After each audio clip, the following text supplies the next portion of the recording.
코로나19가 확산되기 전에 우리가 되게 핫하게 보던 프로그램이 하나 있었습니다. 그게 이제 한 끼 줍쇼입니다. 그래서 저희 사모랑도 얼마 전에 얘기했지만 5천만 국민이 다 걱정했던, 우리 집에 오면 어떡하지? 열어줘야 되냐? 이거를 열어줄 수 있겠는가? 그러니까 뭐라도 준비된 게 있고 집이 깨끗해야 열어주고 강호동 이경규가 오는 것인데, 우리 집에 온다면 특히 교표 붙었는데 안 열어주고 그러면 이건 정말 난감하잖아요. 그러니까 어쨌든 정말 기적 같은 프로그램이었죠. 숟가락 2개 들고 동네 돌아다니는 건데 이게 될까? 처음에 제가 보면서도 이게 될까? 이렇게 분절화된 사회, 다 이제 서로 개인화되고, 개인화 정도가 아니라 완전히 옆집에 누가 사는지 혹은 아래 위층에 누가 사는지, 동네 누가 어떤 일을 하고 사는지 아무도 모르는 사회에서 진짜 열어주고 또 같이 밥 먹으면서 거기에 내러티브가 있잖아요.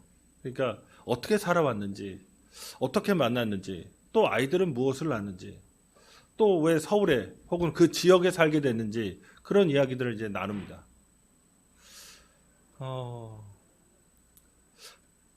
그렇게 모르는 사람도, 그렇죠? 모르는 사람도 뭔가 함께 밥 먹으면서 자신의 삶을 이야기할 수 있는, 그러면서 많은 사람들에게 이제 여러 가지 삶의 다채로운 모습을 보여주니까 상당히 공감을 많이 받았습니다. 그러니까 우리가 살아가는 그 삶이라는 게, 그러니까 인간관계 속에서 하는 거거든요. 그래서 행복이라고 하는 것을 이제 추구하는 건데, 그러니까 현대인만큼 행복을 추구하는 그런 시대가 없었다. 그러면서 어제 제가 이제 무슨 그 프로그램을 봤는데 독일 철학자가 이제 강연하는 거였는데, 되게 의미심장한 얘기들을 이제 던지는 거였습니다. 그러니까 인간이 뭐 질병이라든가 아니면 사회적 구조라든가 심지어 전쟁도 많이 일어났거든요. 전쟁이라든가 이런 것들을 경험하면서 그 고난을 피하겠다, 고난을 어떻게 하면 면제하겠다라는 쪽으로 이제 삶이 다 이루어졌던 거죠, 지금까지. 그래서 그 고난을 피하겠다, 고난에서 면제되겠다고 하는 그 심리를 가장 잘 반영한 게 종교였다. 그런데 이제 현대에는 저 위성도 띄워놓고 이제 실시간으로, 그러니까 고난이라는 게 별로 없는 겁니다. 그리고 오래 살아요. 그러니까 현대인만큼 행복을 절대적으로 추구하는, 그러니까 고난을 면제받겠다는 생각이 아니라 내 삶을 어떻게 즐겁게 살지, 내 삶을 어떻게 행복하게 살지, 내 삶을 어떻게 기쁘게 살지, 내가 어떻게 하면 적극적으로 내가 뭔가 이뤄내고 살지를 고민하는 세대는 인류 역사에 없었다. 근데 이게 현재잖아요. 이런 현재 행복을 추구하고 있는 우리의 삶, 이거를 멈출 수가 없는 겁니다. 심지어 우리의 교인마저도 마찬가지입니다. 우리의 성도들마저도, 저마저도 어떻게 하면 행복하게 살지, 어떻게 하면 건강하게 살지, 어떻게 하면 기쁘게 살지, 이거를 끊임없이 추구하는 겁니다. 그러니까 쾌락주의적 사회를 우리는 살아가고 있습니다. 그런데 그렇게 쾌락을 추구할 때 진짜 행복하느냐, 이게 문제죠. 실제 행복은 이제 연구 결과는 나만 행복하다고 되는 게 아니거든요. 주위 사람이 다 행복해야 돼요. 부모님도 건강하셔야 되고, 내 형제자매도 어느 정도 삶의 기반을 누리고 살아가야 되고, 내 자식들도, 혹은 내가 같이 일하는 동료들이 뭔가 성취나 이런 것들을 할 때, 그래서 이제 내가 아는 사람이 뭔가 좋은 일이 생기면 나도 덩달아 기쁜 겁니다. 그래서 이 모든 것들이 다 쌓여서 행복한 거지, 나 혼자만 뭔가를 이뤄내서 혼자 웃고 있는 상태로 인간이 행복하게 느끼지 않습니다. 이런 얘기는 교회 안에서도 그대로 적용되는데, 교회가 내가 속한 이 집단에서 사람들이 모인 거거든요. 그 사람들 속에서 내가 무엇을 경험할 것이냐, 어떤 일을 경험할 것이냐에 따라서 이 행복이, 그러니까 교회를 다니고 싶은, 교회에 소속되어 있는, 교회에서 활동하고 있는 것에서 이게 삶의 질이, 그러니까 그런 기쁨이라든가 행복이라든가 이런 수준이 다른 것을 체험하게 되어 있습니다. 그런데 사도 바울이 오늘 3, 4절을 보시면 내가 너희를 생각할 때마다 나의 하나님께 감사하며 간구할 때마다 너희 무리를 위하여 기쁨으로 항상 간구함은, 여기서 감사와 기쁨이라는 단어 나오거든요. 아주 뭔가 이 빌립보 교회를 생각할 때마다 사도 바울이 경험했던 그 사람들, 그 교회에서 그들과 함께 엮여서 살아갔던 삶, 지금 로마 감옥에 있는 사도 바울인데 빌립보 교회만 생각하면 이 마음에 충만함이 생기는 겁니다. 그러니까 뭐 우울했다가 힘이 쫙 빠졌다가 뭔가 뭐지 하다가 그 교회만 생각하면, 그 사람들만 생각하면 뭔가 이제 막 진짜 게이지가 차오르는, 마음이 이렇게 뭔가 풍성해지는 그런 느낌을 받는 거죠. 우리가 이런 교회의 모습을 통해서 우리 교회도 이런 걸 닮아가야 되지 않겠나. 그러니까 수없이 세상에 많은 교회들이 있습니다.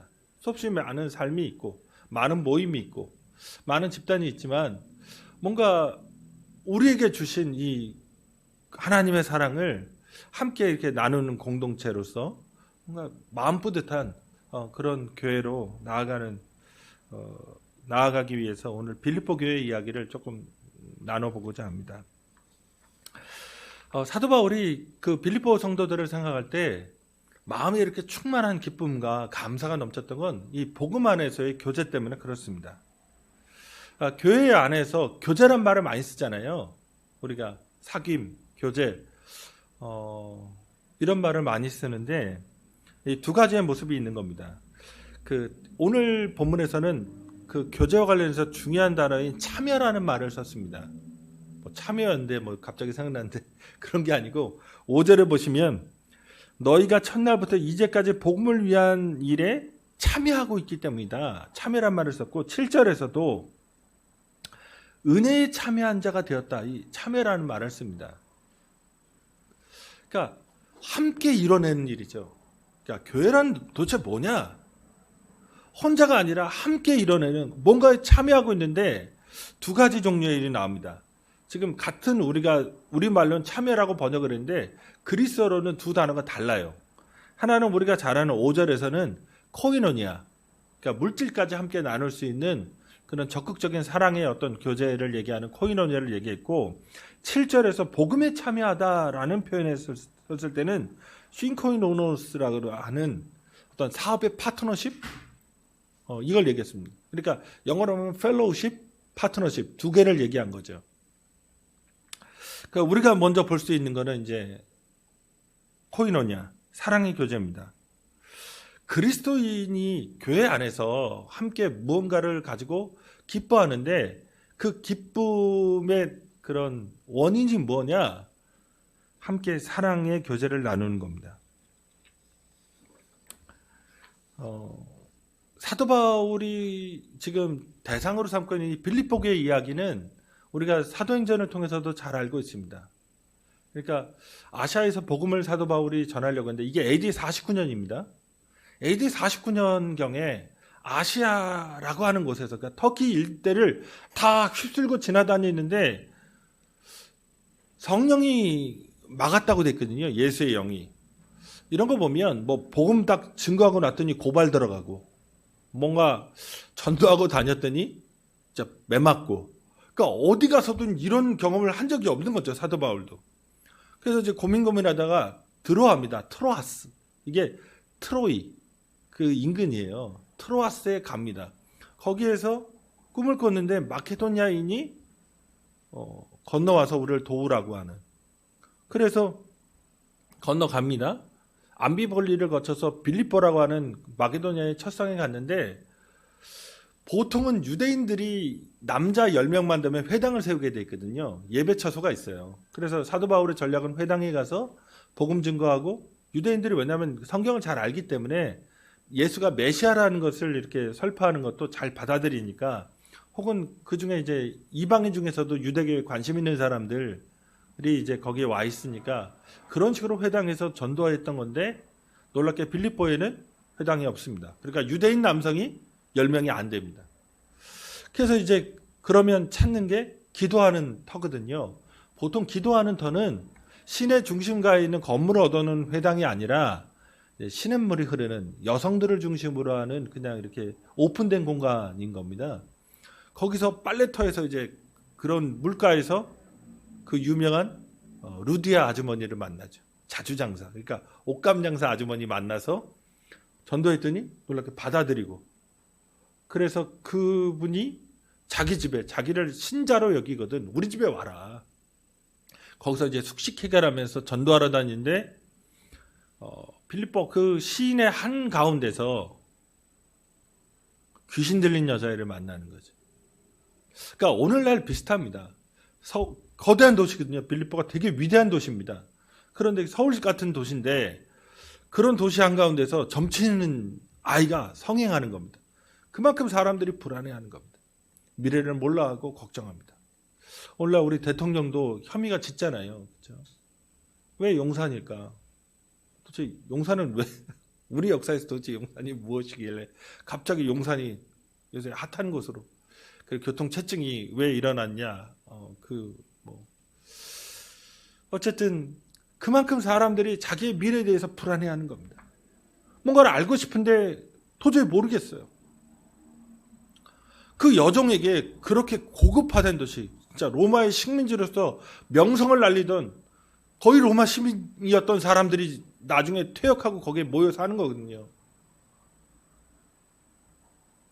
예를 들어 콘스탄티누스와 황제권을 다투던 그 유명한, 그래서 로마가 둘로 나눠서 싸웠는데 전쟁에 졌거든요.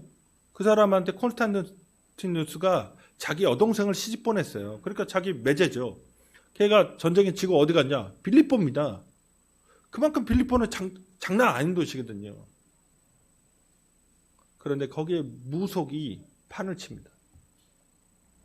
그런 도시에서 한가운데서 예수 믿으라고 그 전파하고 다니다가 그 여종이 자꾸 쫓아다니면서 뭐라고 하니까 바울이 귀신을 쫓아내고, 그것 때문에 빌립보시 당국에서 고발이 들어오니까, 왜냐하면 그 여자가 돈 되게 많이 끌어당겼는데 주인들이 바울을 우리가 알지 못하는 돈을 전파한다. 그래서 시 당국에 고발하고 시 당국에서 체포하자마자 바로 때립니다.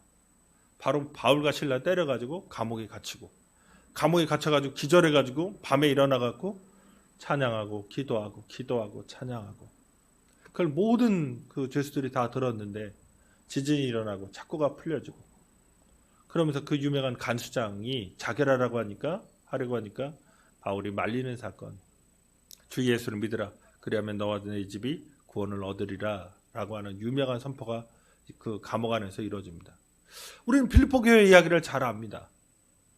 그런데 이 빌립보 교회는 대단히 가난한 교회입니다. 그러니까 여성의 집에서 시작한 교회, 그리고 간수장, 또 뭐 몇몇 사람들이 있었을 건데 이름이 나오죠 뭐. 그런데 보면 고린도전서 같은 데 보면 가난한 교회를 소개하거든요. 대단한 게 없는 겁니다. 삶은 걱정해요. 염려합니다. 불안해하고 또 핍박도 당하고. 그런데 오늘 이 사도 바울이 감사한 것은 이 사람들이 교제하고 있다는 겁니다. 너희가 첫날부터 이제 복음을 위한 일에 참여하고 있다. 그 사랑의 교제 속에서 함께 삶을 이루어내고 있는 겁니다. 다시금 중요한 건 인생을 살아가면서 우리는 실패를 경험합니다. 내가 인생의 어떤 한 페이지 한 페이지마다 당혹스러운 거예요. 뭔가 걱정거리가 생기고 무슨 일만 발생하면 내일은 어떡하지? 혹은 내년은 어떡하지? 혹은 6개월 이후에 어떡하지? 하는 일들이 우리 안에 켜켜이 쌓여 있는 겁니다. 뭔가 시원하게 어떤 문제가 해결되거나 내 인생에 조금이라도 숨 쉴 만한 공간이 없는 것 같은 그런 일들을 경험하는 겁니다. 빌립보 교회가 그랬던 겁니다. 다 노예였고 대다수가 가난한 사람들이었고 정말 연약한 사람들이어서 어디다 호소할 데도 없고, 오히려 차라리 우리가 잘 아는 것처럼 은행에서 돈 많은 사람은 대출받기가 되게 쉽지만 돈 없는 사람은 은행에서 대출받기가 너무 어렵잖아요. 대출 자체를 생각할 수 없는 그런 지경까지 또 밀려나는 겁니다. 그런데 오늘 빌립보 교회 성도들이 그 가난함에도 불구하고 그리스도 예수의 복음을 이해해서 서로 아름다운 교제를 이어갔다는 겁니다. 우리가 이제 예배 끝나고 나서 좀 몇 주는 잘 이루어지지 않았지만 왜 소그룹을 하느냐? 대그룹에서 나오는 그 얘기들은 아주 일반적인 얘기고 진짜 내가 어떻게 살아가고 있는지를 함께 나눌 수 있는 건 소그룹에서밖에 없습니다. 교회가 건강하고 교회가 기쁨과 감사로 나아가기 위해서는 소그룹 안에서 내 얘기를 해야 되는 거예요. 내가 이렇게 경험하고 있고 난 이렇게 느끼고 있고 난 이렇게 힘들고 난 이렇게 어렵고 난 이렇게 때로는 무너질 때가 있다. 오늘 다시금 우리가 나아가야 될 정말 사도 바울의 기쁨과 감사함으로 충만해진, 어쩌면 하나님이 보시고 그렇게 충만한 기쁨을 느끼실 수 있는 교회는 서로의 삶을 엮어가는 교회인 겁니다. 그 다음으로 이 교제의 또 하나의 특징이 뭐냐면 그 복음 전파에 있어서 아까 파트너십 말씀드린 건데 이 복음 전파하는 데에 서로 협력하는 겁니다. 그러니까 동반자 관계, 협력자 관계에 있는 거죠. 빌립보서가 왜 쓰여졌냐? 사도 바울이 감옥에 갇혔습니다. 그 유죄 판결이 나는지 안 나냐에 따라서 로마 당국에 의해서 죽을 수도 있는 일이었습니다. 아주 심각한 일이었는데 한 3년 이상을 예루살렘과 가이사랴에서 끕니다. 그러니까 사도행전에 보면 예루살렘에 올라갔다가 잡히잖아요. 그리고 나서 총독 2명이 베스토와 벨릭스가 이제 바뀔 때인데 2명이나 총독이 나오는 거 보면 최소 3년 이상 걸렸습니다. 그러니까 가이사랴에서 구금된 상태로 3년을 보내니까 바울이 이제 미쳐버리겠죠. 그러니까 가이사에게 호소합니다. 총독을 상대해봤자 아무 소용이 없어요. 그러면 이제 최고의 법정까지 간 거는 이제 되게 위험한 상황이죠. 그렇죠? 거기서 이제 유죄 판결이 어떻게 나느냐에 따라서 목숨이 왔다 갔다 하는 사건이었습니다. 그런데 바울이 잡혔다는 이 이야기를 듣고 놀랍게 이 빌립보 교회에서 헌금을 모아서 에바브로디도라고 하는 자기의 목회자를 편에 보내주는 겁니다. 바울의 숙식이라든가 이런 것들 편의를 돌봐주는 일을 한 거죠. 그러니까 복음 전하는 일, 그런 하나님의 그 말씀 전하는 일에 빌립보 교회는 가만히 있던 교회가 아닙니다. 함께 동참했습니다. 복음의 파트너십이죠. 그래서 오늘 그런데 또 중요한 표현을 썼죠. 7절에 은혜에 참여한 자가 됐다는 겁니다. 이런 것을 여기서 은혜란 단어가 이런 거죠. 은혜가 카리스거든요. 그리스어로 카리스입니다. 근데 그리스어로 기쁨이란 단어가 뭐냐면 카라예요. 저는 가끔 그 꽃 이름 카라를 들을 때마다 이거를 진짜 사람이 알고 이 이름을 정한 걸까? 이런 생각하는데 카라가 기쁨입니다. 그러니까 은혜는 어떤 거냐면 선물이란 뜻이거든요. 은혜가 기본적으로 기프트예요. 그러니까 사람이 선물 받으면 기분이 좋잖아요. 기쁘죠. 이게 연관돼 있어요. 어원이. 그러니까 기쁨은 내가 하지도 않은 것을 내가 예상하지도 않았던 것, 그 놀라운 것을 내가 받은 거예요. 선물로. 그러니까 그런 선물을 받으면 기쁨이 있죠. 우리가 받은 최고의 선물은 뭐냐? 예수 그리스도입니다. 그분이 이 땅에 오셔서 우리를 위해서 몸짓고 피 흘리심으로 우리를 구원해 주셨습니다. 내 이 부족하고 연약한 삶을 하나님의 자녀로 만들어 주셨고 오늘도 우리의 삶의 인도자가 되어 주셔서 우리를 이 모양 저 모양으로 다스려 주십니다. 내 삶에, 그러니까 그분이 나를 선택한 그 순간부터 내 삶을 이루어 가시기에 내가 갖고 있는 물질이라든가 내가 갖고 있는 지능이라든가 내가 갖고 있는 재능, 내가 갖고 있는 그 모든 것들이 다 그분의 선물인 거죠. 그런데 또 하나의 선물을 오늘 본문에 얘기했는데 그게 복음을 전하는 일입니다. 나와 같은 자를 그러니까 우리와 같은 이 엉터리 같은 사람들을 택해 잡으시고 주님이 주님의 일을 위해서 사용해 주시는 거예요. 그게 또 하나 은혜라는 겁니다. 그래서 나와 함께 은혜에 참여한 자가 되었다고 하는 것.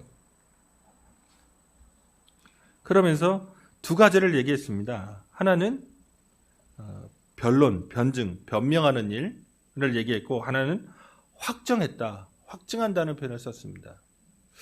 이 변론은 공격받을 때 외적으로 믿지 않는 사람들 앞에서 그리스도교가 그런 것이 아니라는 거, 이런 모습이라는 것을 얘기하는 거고, 확정이란 단어는 믿는 사람들 안에서 서로 격려해 주는 겁니다. 믿음으로 우리가 이렇게 사는 것이다. 이렇게 힘을 내시라고 하는 거죠. 오늘 우리가 하나님께 칭찬받고 기쁨으로 나아갈 수 있는 길은 서로에게 격려해 주는 것. 그 서로의 삶에 지치고 힘든 것들을 이해해 주고 공감해 주고 돌봐주는 거죠. 그러니까 보통 이제 부부 사이도 그런 겁니다. 말을 하는데 서로 관심이 없는 거예요. 듣는 둥 마는 둥. 여기서 딱 듣고 이렇게 딱 흘러나가는 거죠. 아무 기억이 없어요. 아무 생각도 없고. 그냥 나의 감정과 나의 생각에 취해서 사는 겁니다. 너는 그런 사람이다. 나는 그런 사람이다. 그러니까 너한테 해답이 없다. 난 내 마음대로 살겠다. 뭐 이런 태도를 취하는 순간 이제 되게 위태로운 겁니다. 제가 생각할 때 제 경험상으로도 그렇고 학교에서 강의할 때도 그런 생각을 하는데 그런 얘기도 하고 대화가 가장 중요합니다. 서로 대화 상대가 되느냐, 서로. 얼마 정도의 어떤 양질의 대화를 할 수 있냐. 특히 심리와 감정에 대해서 내가 상대방에게 호소할 수 있고 그를 용납되고 있느냐. 그게 이제 엄청난 거죠.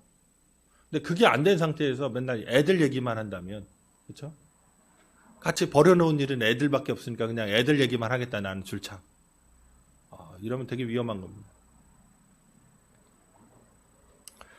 어쨌든 사도 바울과 빌립보 교회가 서로 기쁨으로 대할 수 있었던 것은 복음 안에서 그거를 이야기하고 그 예수 그리스도의 사랑이 내 삶을 변화시킨 이야기, 내 감정을 변화시키고 더 이상 두려워하지 않고 정말 하나님이 내 삶을 책임져 주신다고 하는 것, 하나님이 내 삶을 인도해 주신다고 하는 것, 그분이 선하신 분이라고 하는 것, 그 안에서 내가 바뀐 내 삶의 스토리를 함께 나누는 거죠. 저는 개인적으로 부부도 마찬가지고 가정도 마찬가지라고 생각합니다. 그리고 내가 직장에서 만나는 사람들 안에서도 내 삶의 변화에 대해서 하나님이 나를 사랑하신다는 그 생각, 그 기초로 인해서 내 삶이 변화된 걸 나눌 수 있는 관계이냐.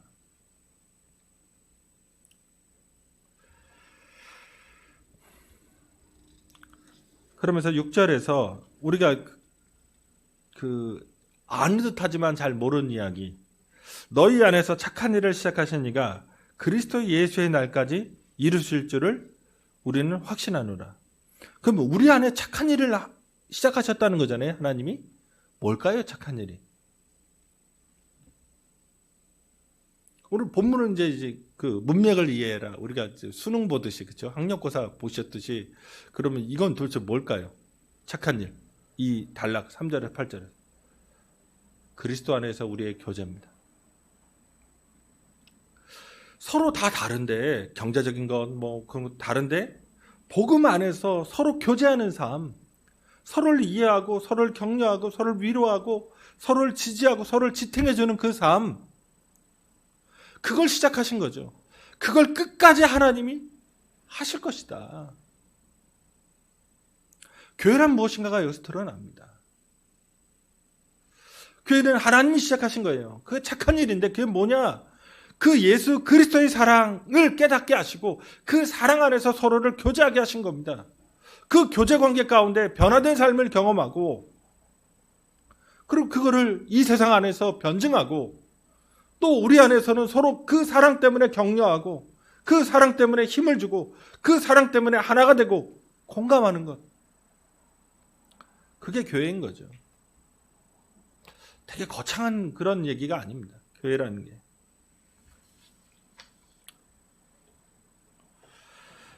그래서 그 안에서 이제 8절을 보시면 여기에서 내가 예수 그리스도의 심장으로 너희 무리를 얼마나 사모하는지 하나님이 내 증인이시라라고 얘기합니다.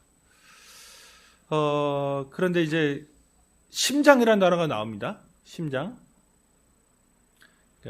이게 스플랑크노노스군요. 심장이 더 장기예요. 장기. 근데 또 사도 바울이 마음 이런 것들도 얘기했는데 어떤 이제 사람이 그런 표현을 썼습니다. 이게 피의 순환과 같다. 뜨거운 피의 순환. 예수님이 우리를 위해 가지고 있던 그 열정, 그렇죠? 그 피, 그 심장의 그 피, 박동치고 요동치는 그 피가 사도 바울에게로 이어지고 사도 바울이 그 뜨거운 심장을 가지고 다시 그 피를 빌립보 교회 성도들에게 줬고 그 빌립보 교회 성도들이 그 뜨거운 그 사랑의 피를 함께 나누고 있는 겁니다. 교회는 그렇게 사랑이 흘러가는 곳인 거죠. 오늘 우리가 생각해보면 서울이라는 도시가 그런 겁니다. 서울이 1910년에 한 100년 조금 더 됐을 때 서울의 인구가 4만 명입니다. 4에서 5만 명. 그러니까 서울역이 일제가 서울을 개발하겠다는 생각을 가지고 서울의 인구가 30만 명을 계산하고 지은 기차역입니다. 근데 우리가 1000만이 넘잖아요. 서울이. 그럼 지금 서울에 있는 사람들은 도대체 뭐냐? 다 고향 버리고 어떻게 살기 위해서 이 땅에 여기에 모인 거죠. 다 가족이 해체된 상태.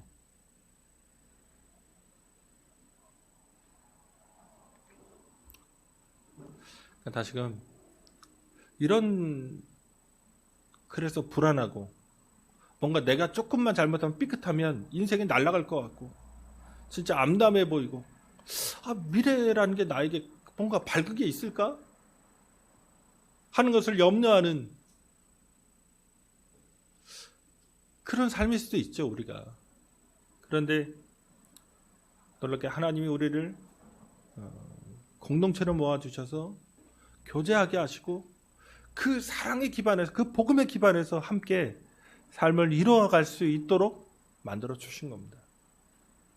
그 안에 기쁨이 있는 거고 그 안에 감사가 있는 거죠. 그러면 다시 우리에게 서러운 뜨거운 그 사랑의 피가 예수 그리스도의 사랑의 은혜가 흘러가고 있는지 기억하시고 또 가족끼리 혹은 회사에서 내가 그렇게 정말 예수의 뜨거운 심장의 그 사랑을 흘려보내고 있는지 한번 기억하시면서 다시금 이런 은혜와 기쁨이 넘치는 그런 교회를 이뤄가시는 그런 삶을 이뤄가시는 우리 모두가 되기를 주님의 이름으로 축원드립니다. 우리 기도하시겠습니다. 기도하실 때 주님이 우리를 착한 일을 시작하셨습니다. 그 착한 일, 하나님이 내게 주신 그 귀한 일이 뭐냐? 우리를 한 사람이 아니라 공동체로 이렇게 여러 사람을 불러 모아주셔서 교제하게 하신 겁니다. 그 안에서 어려운 일이 있을 때 같이 기도해주고 같이 눈물 흘리고 같이 땀 흘리고 그런 사람들로 우리를 보아주신 겁니다. 근데 그런 부르심에 우리가 생각을 갖고 있는지 다시금 우리 주변 우리 공동체를 사랑하는 마음으로 우리가 다시 주님 그 부르신 뜻에 맞게 기쁨과 감사를 함께 드리는 행복한 공동체로 나아가기 위해서 우리 주님 한